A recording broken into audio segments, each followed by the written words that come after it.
મથુરામાં ભગવાનનો જન્મોત્સવ ઉજવાય છે. આખી એ મથુરા નગરી દીવાથી જગમગે છે. વસુદેવને દેવકીએ બ્રાહ્મણોને ખૂબ દાન આપ્યા છે. બ્રાહ્મણો વેદ ઘોષ કરી અને ભગવાનને ખૂબ આશીર્વાદ આપ્યા છે. ચારે તરફ આનંદનું વાતાવરણ છે. ઉદ્ધવજીએ નજર કરી અને જોયું કે જેનો જન્મોત્સવ ઉજવાય છે ને એ જ હાજર નથી. અર્થાત કે ભગવાન ક્યાંય દેખાણા નહીં. ઉદ્ધવજીએ આડું જોયું, ઘણી બધી શોધ કરી, પણ ભગવાન ક્યાંય મળ્યા નથી. હે રાજા, મહેલના એક ઝરૂખા ઉપર ભગવાન ગોકુળ તરફ દ્રષ્ટિ રાખી અને આંખમાંથી બોર બોર જેવડા આંસુ ભગવાન પાડી રહ્યા હતા. ઉદ્ધવજી દોડતા દોડતા આવી અને પાછળથી ભગવાનના ખંભા ઉપર હાથ મૂક્યો છે. हे मित्र, सारी नगरी तुम्हारा जन्मोत्सव मना रही है और तुम रो रहे हो. भगवान कृष्ण कहे छे कि उद्धव, हे उद्धव, मोहे गोकुल की याद सताती है. मेरी मां यशोदा, मेरे बाबा नंद जी अब क्या कर रहे होगे? गोपियों मेरे वियोग में दिन कैसे बिताती होगी? हे उद्धव, અમે જ્યારે નાના હતા ને ત્યારે દરરોજ કંઈક ને કંઈક રાવ લાવતા, છતાંય અમારી માં યશોદા એ રાવને ગણકારતી નહીં. હે ઉદ્ધવ, માં યશોદા જેવી બીજી માં ન થાય. નંદજી ઘણા બધા અમારા ઉપર સંકટો આવતા, છતાંય એ ધૈર્ય ધારણ કરતા, અમારી રક્ષા કરતા. હે ઉદ્ધવ, આ પ્રેમ ઘેલી ગોપીઓ, અમે એના ઘરે ચોરી કરવા જતા, અમારી રાવ લઈ અને મા પાસે ગોપીઓ આવતી. જ્યારે અમે ચોરી કરવા ન ગયા હઈએ ને તો ગોપીઓ રાહ જોઈને બેઠી હોય, ક્યારે લાલો આવે, ક્યારે માખણ ખાય. હે ઉદ્ધવ, મને ગોપીઓ, બાબા નંદજી, માં યશોદાની યાદ સતાવે છે. આટલું કહેતા જ આમ ભગવાન રુદન કરવા લાગ્યા છે. અને ત્યારે ઉદ્ધવજી જ્ઞાનના ભંડાર હતા, એટલે ભગવાનને કહે છે કે હે કૃષ્ણ, આ સંસાર સંયોગ અને વિયોગનો આ બધું મિથ્યા છે. जिसको छोड़ दिया उनको याद करने का कोई फायदा मतलब नहीं है. वो सब अज्ञान है. जो प्रारब्ध में है वो मिलता है, प्रारब्ध में से पूर्ण हो जाए तो निकल जाता है. कोई किसी का साथ ये संसार में नहीं देते हैं. ભગવાન ને વિચાર થયો છે કે આને કેમ સમજાવું. ઘાયલની રીત છે ને ભક્તો, તો ઘાયલ જ જાણે. દુખીઓના દુઃખને દુખી માણસ સમજી શકે. ભગવાનને વિચાર થયો કે ઉદ્ધવને જ્ઞાન ઘણું છે, જ્ઞાનની સાથે અભિમાન છે. જ્યાં સુધી પ્રેમ નહીં હોય ને ત્યાં સુધી આ જ્ઞાન છે ની લુખું છે. ઉદ્ધવજી કહે કે હે કૃષ્ણ, જો તમને વ્રજવાસીની યાદ બહુ આવતી હોય તો એક કાગળ લખો, એટલે બધા તમને મળવા માટે આવશે. કૃષ્ણ કહે, રે ઉદ્ધવ, પ્રેમની વાત ક્યારેક કાગળમાં ન લખાય. દિલની વાત એ તો બીજું જ દિલ જાણી શકે. તો ઉદ્ધવ કે એવું તો આવતીકાલે રથમાં જઈએ, આપણે આખો એ દિવસ ગોકુળની અંદર રહેશું અને સાંજના પાછા મથુરામાં આવતા રહેશું. ત્યારે ભગવાન કહે છે કે ના ઉદ્ધવ, હમણાં મારે વ્રજની અંદર નથી જવું. ઉદ્ધવ કે તો વ્રજવાસીને બોલાવી લઈએ. ના, એને પણ નથી બોલાવા. તો પછી બસ ઉદ્ધવ, મારી એવી વાત છે કે તમે જાઓ વ્રજની અંદર, મારા માતા પિતાને રાજી કરો, ગોપીઓને જે વિયોગ છે એ વિયોગને દૂર કરો, મારો સંદેશો આપી અને ગોપીઓની દુઃખની વેદના છે ને એ પૂર્ણ કરો. કારણ કે આ ગોપીઓનું મન મારામાં સતત રહેલું છે. આ ગોપીઓએ હે ઉદ્ધવ મારા માટે પોતાના પતિનો, પોતાના પુત્રનો, હે ઉદ્ધવ કહેવાય કે સંપૂર્ણ સંસાર સુખ આ ગોપીઓએ ત્યાગી દીધા છે. હે ઉદ્ધવ, આ ગોપીઓનું ચિત્ત છે ને એ તો સતત મારામાં જ લાગેલું છે. માટે જાઓ, બસ આ ગોપીઓ અને આ બાબા નંદ અને યશોદા જો જીવતા હોય ને તો એનું એક જ કારણ છે કે મેં એને વચન આપ્યું છે કે એક દિવસ હું અવશ્ય મળીશ. માટે મારો સંદેશો લઈ અને તમે વ્રજમાં જાઓ. અને આ બાજુ ઉદ્ધવ ભગવાનની આજ્ઞા શિરોમાન્ય કરી ભગવાનનો સંદેશો લઈ અને રથની અંદર બેસી અને ઉદ્ધવ ચાલતા ચાલતા સાંજના સુમારે સૂર્ય હજી હાથમે કે ન હાથમે એવા સમયે વ્રજમાં પહોંચ્યા છે. અને એ વખતે વ્રજનું દિવ્ય વાતાવરણ,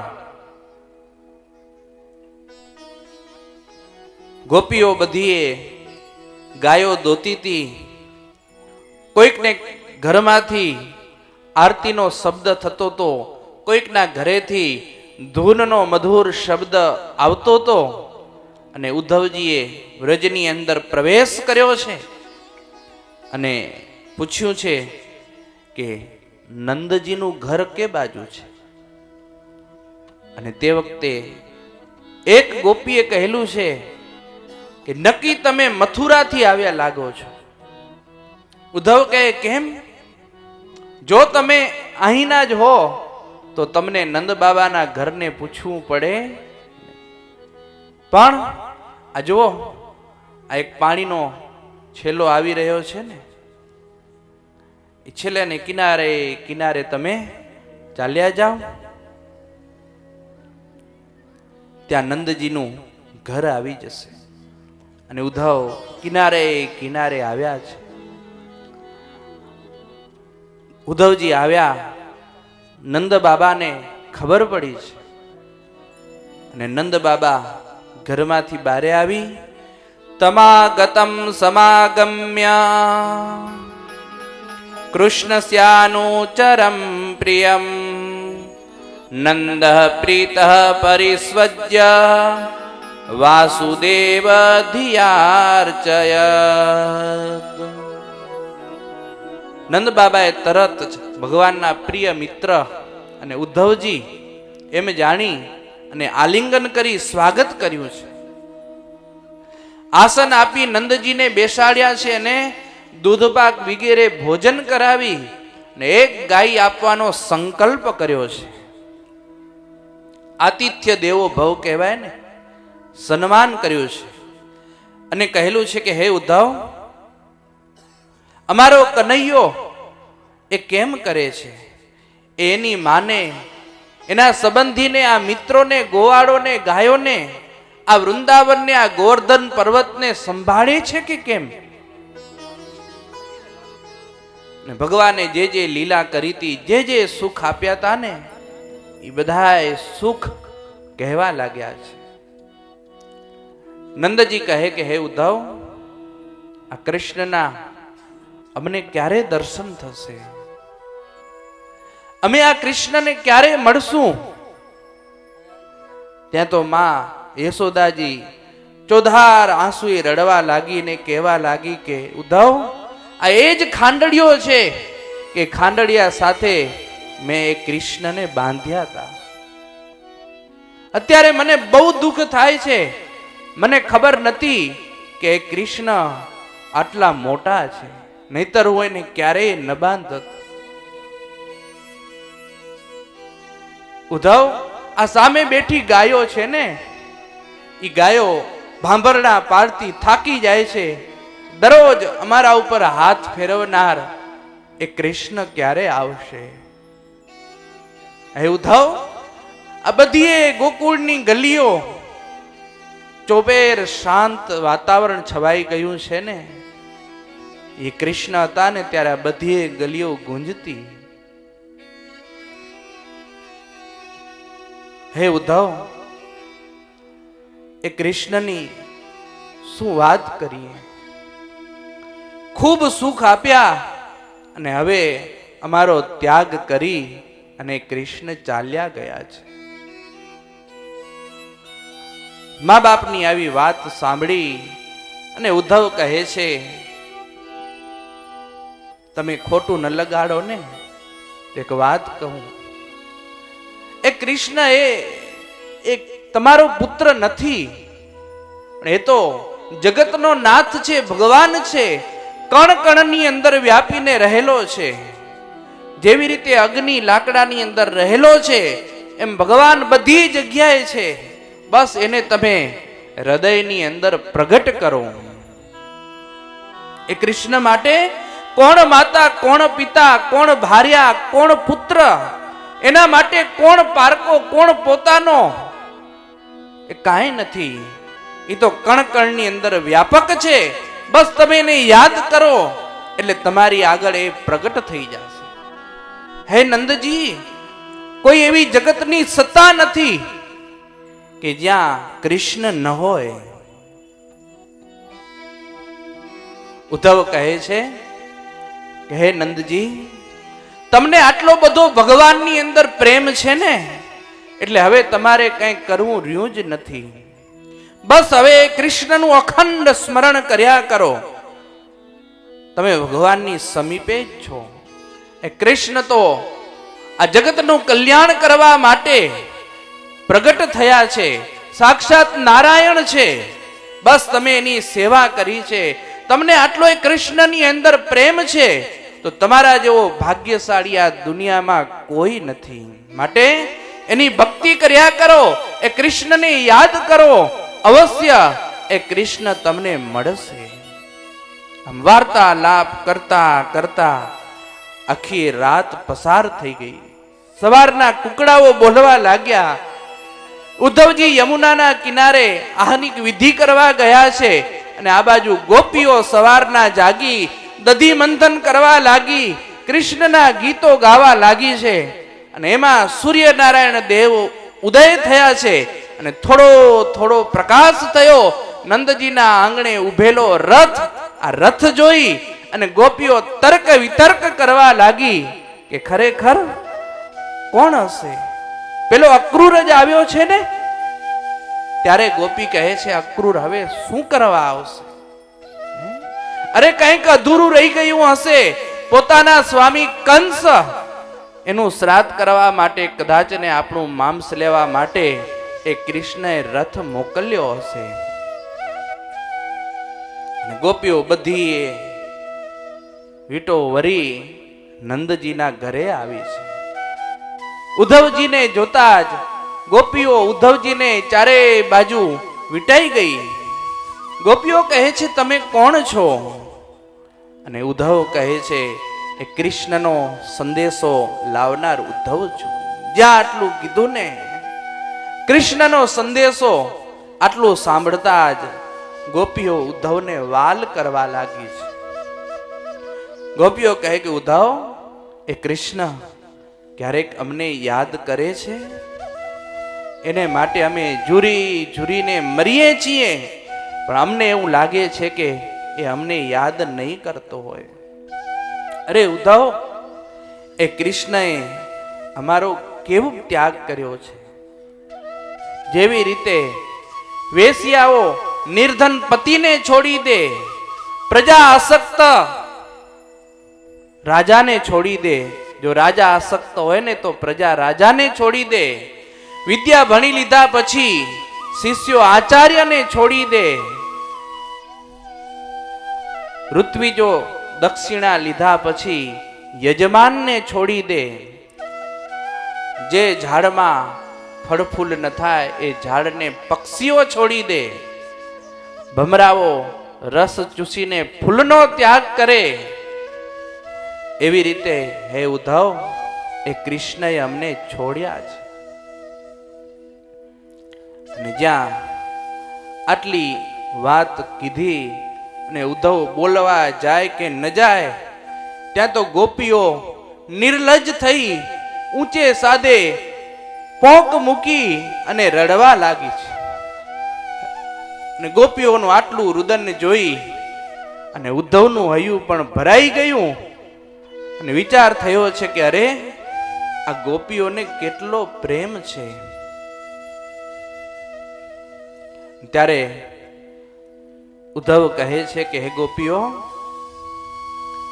આટલો બધો તમે વિયોગ ન કરો. ભગવાન કણ કણની અંદર વ્યાપીને રહેલા છે. મારામાં બેઠા છે, તમારામાં પણ બેઠા છે. બસ એ પુકારો ભગવાનને. ત્યારે ગોપીઓ કહે છે કે ઉદ્ધવ, એ હૃદયની અંદર બેઠેલો ભગવાન, એની અમને જરૂર નથી.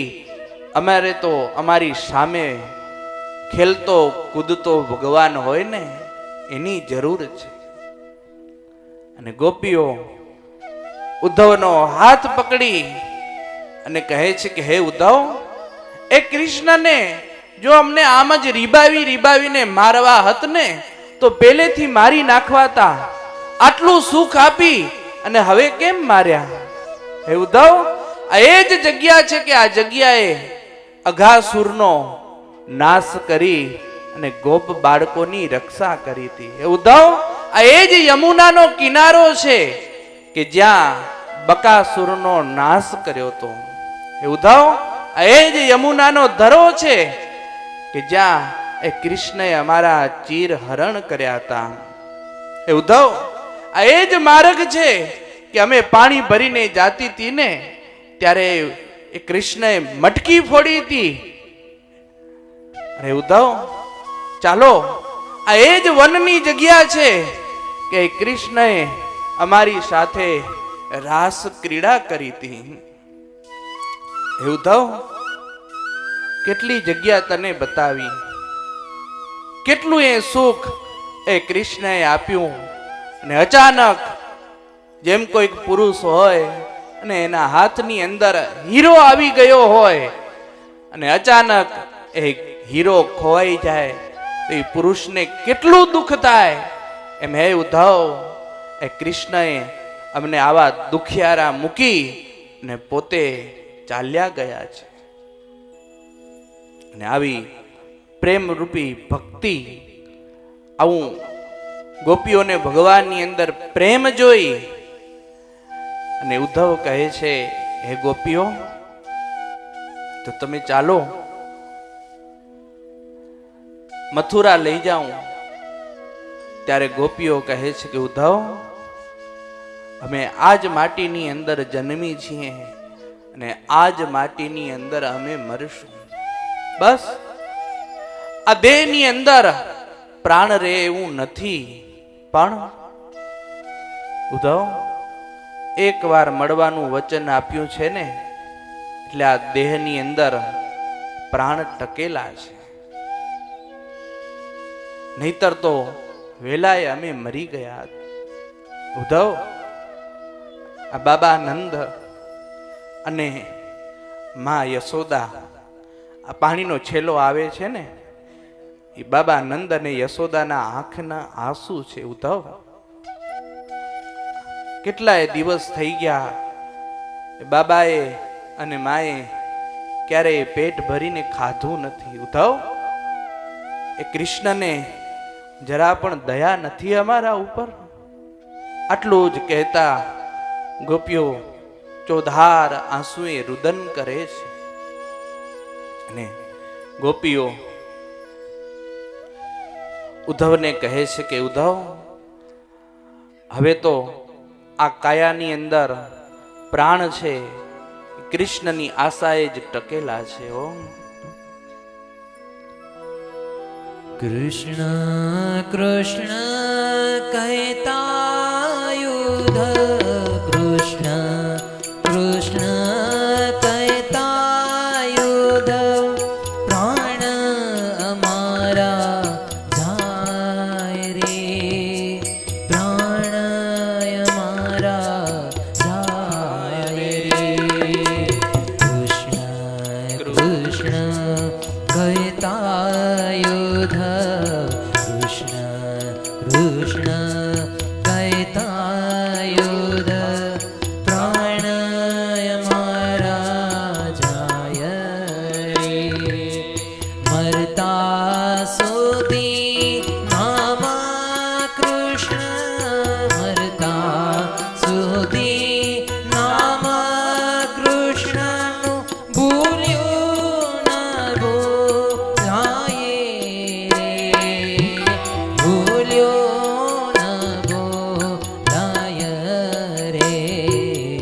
કૃષ્ણ કૃષ્ણ કહેતા યુધ, કૃષ્ણ કૃષ્ણ કહેતા યુધ, પ્રાણ મારા જાય રે.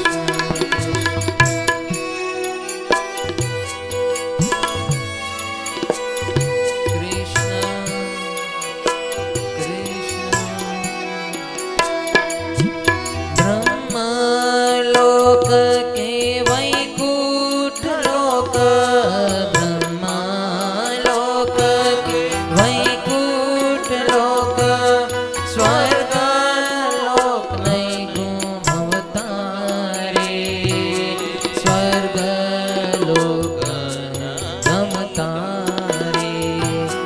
જે માટીમાં કૃષ્ણ રમતા, જે માટીમાં કૃષ્ણ રમતા, તે માટીની મમતા. હે ઉદ્ધવ,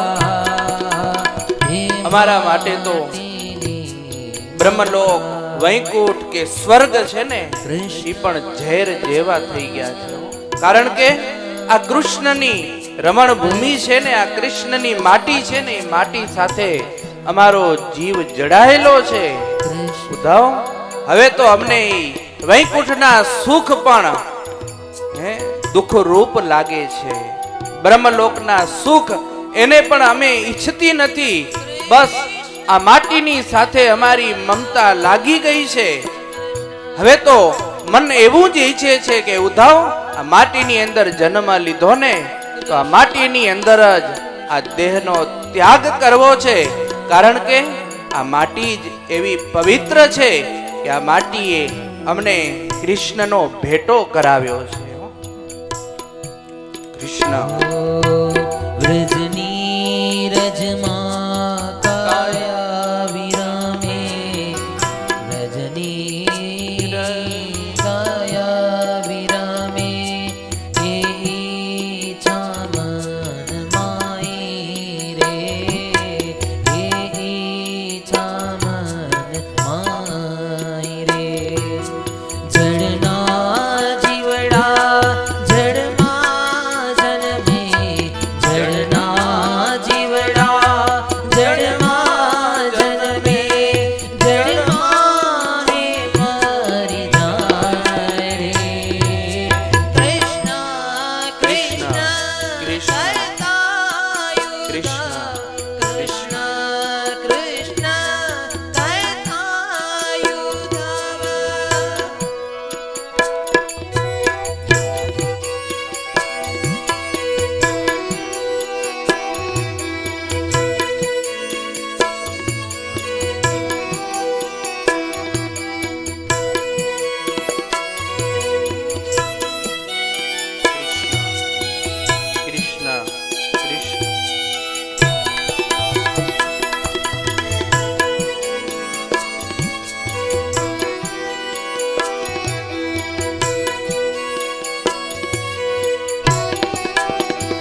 કદાચ ને અમારી આ કાયાના ચામડા ઉતારી ને કોઈક મૃદંગ બનાવે, ઢોલ બનાવશે ને, જ્યાં કૃષ્ણનું કીર્તન થશે ને, ઢોલ વગાડશે ને, તો એમાંથી પણ કૃષ્ણ કૃષ્ણ કૃષ્ણ એવો શબ્દ નીકળશે.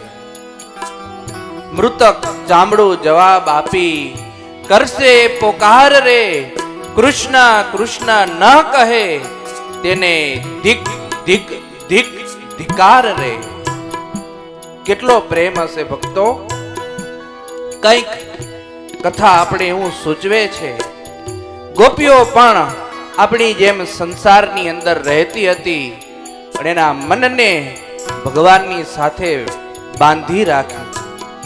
બસ આટલા મોટા મોટા આપણે પ્રસંગો ઉજવીએ છીએ ને, થોડુંક સંસારમાંથી હેત ઓછું કરી અને પરમાત્માની અંદર હેત કરી હો, નહીતર આમને આમાં સમય છે ને એ વ્યતીત થતો જશે. સમય કોઈની રાહ નથી જોતો. નાના છોકરાને જોઈએ તો એમ થાય હું પણ આના જેવો જ હતો, કેવો મોટો થઈ ગયો. વડીલોને જોઈએ તો એમ થાય કે બસ ટૂંક સમયની અંદર હવે મારા હાથની અંદર પણ લાકડી આવી જશે. સંસારની અંદર ગમે તેટલા કામ કર્યા હશે ને, કદાચ ને લોક એની નોંધ લેશે, પણ સમય છે ને એ નોંધ એની લેશે કે તમે ભાઈ કેટલું ભજન કર્યું છે. સંસારમાં સરસો રહે મન હોય મારી પાસ, સંસાર જેને લોપે નહીં તે જાણો મારો દાસ. કંઈક ભગવાનની અંદર પ્રેમ થાય ને એવા પ્રયત્ન કરીએ હો. ગોપીઓ આગળ હજી કહે છે કે હે ઉદ્ધવ, તપરે ચામડું જવાબ આપી કરશે પ્રોકાર રે, કરશે પ્રોકાર રે. કૃષ્ણ કૃષ્ણ ન કહે તેને, કૃષ્ણ કૃષ્ણ ન કહે તેને, ધિક ધિક ધિક ધિક ધિક ધિક ધિક ધિક ધાકાર લાગે, ધિક ધિક ધાકાર લાગે. કૃષ્ણ કૃષ્ણ કૃષ્ણ કૃષ્ણ ઉદ્ધવ કહેતા જાય રે.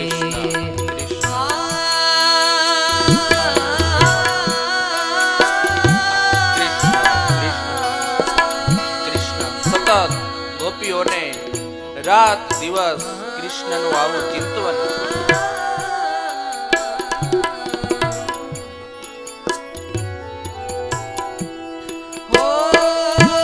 કાયાની નાડી ના કોઈ તંતુ, કાયાની નાડી ના કોઈ તંતુ, વાદ્ય બનાવે વાજે રે, વાદ્ય બનાવે વાગે રે.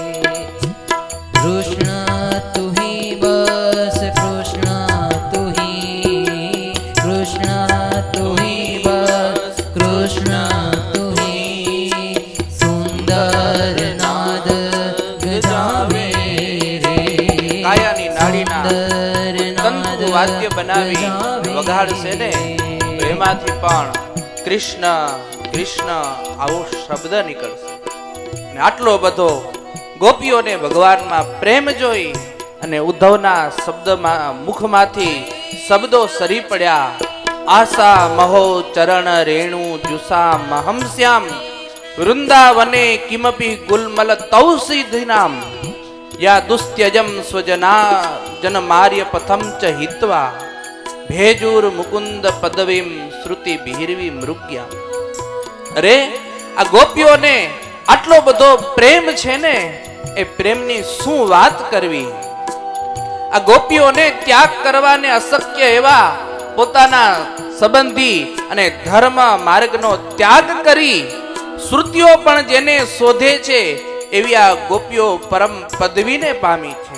ખરેખર આ ગોપીઓના ચરણની રજ જેના મસ્તક ઉપર પડે છે ને, એવા ગુચ્છ લતા અને ઔષધિની જાતમાં આ વૃંદાવનની અંદર જો ક્યાંક મારો જન્મ થાય ને, તો પણ મારા હું સદભાગ્ય લેખીશ. કારણ કે ગોપીઓની ચરણ રજ આ વૃક્ષ વેલી ઉપર પડી છે, એ જ ચરણ રજ મારા ઉપર પડે ને તો હું ભાગ્યશાળી થઈ જાઉં, ભાગ્યશાળી થઈ જાઉં. આટલો બધો પ્રેમ જોઈ એક દિવસનું કરીને ઉદ્ધવ કહેલા. ઘણો બધો સમય રોકાયા અને પછી ગોપીઓની રજા લઈ અને ઉદ્ધવ જ્યારે જવાની તૈયારી કરે ત્યારે કોઈક ગોપી ઘી, દહીં, દૂધ, કોઈક ગોપીએ કહ્યું કે ઉદ્ધવ, તું લાલાને એક ચોટીઓ ભરજે મારા વતી. ત્યાં તો એક ગોપી દોડતી દોડતી આવી અને ઉદ્ધવના ગાલમાં ચુંબન કર્યું અને કહેલું છે કે તમે લાલાને ચુંબન કરજો. આટલો બધો પ્રેમ જોઈ ઉદ્ધવ ત્યાં જ ઢળી પડ્યા અને ગોપીઓની ચરણ રજ પોતાના મસ્તક ઉપર ચડાવવા લાગ્યા છે. ત્યાંથી રથ ઉપર બેસી અને ઉદ્ધવ ચાલતા ચાલતા મથુરામાં આવ્યા છે અને ભગવાનને મળ્યા છે. મળતાની સાથે જ ઉદ્ધવે ભગવાનને ઠપકો આપ્યો છે કે દુનિયાની અંદર નિષ્ઠુર માણસ તો ઘણાએ જોયા, પણ કૃષ્ણ તારા જેવો નિષ્ઠુર તો મેં કોઈ નથી જોયો, કોઈ નથી જોયો. એ ગોપીઓના પ્રેમને ઠુકરાવી અને તું અહીં આવતો રહ્યો. ત્યારે ભગવાને કહેલું છે કે ઉદ્ધવ, તને જે જ્ઞાનનું ઘમંડ હતું ને, એ ઘમંડ ઉતરાવવા માટે જ મારો આ પ્રયાસ હતો. એ ગોપીઓ હજી પણ મને એટલી જ વાલી છે.